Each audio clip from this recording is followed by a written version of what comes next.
Baby, আমি অফিসে যাচ্ছি। ঠিক আছে। এইবার দেখি আমি অফিসে যাওয়ার পর ও কাকে ঘরে আনে। হ্যালো ডলি, আচ্ছা ডলি। আমার বউ চলে গেছে, তুমি তাড়াতাড়ি এসো।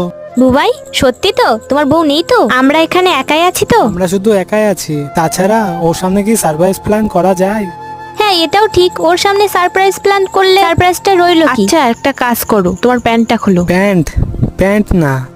আরে খোলো না, আমিও একটু দেখি। আমার না একদমই ভালো লাগছে না আমার বউকে চিট করতে। চিট? চিট কোথায় করছো? ওরই বার্থডে প্ল্যান করছি, তবে এটাও তো চিট করা না?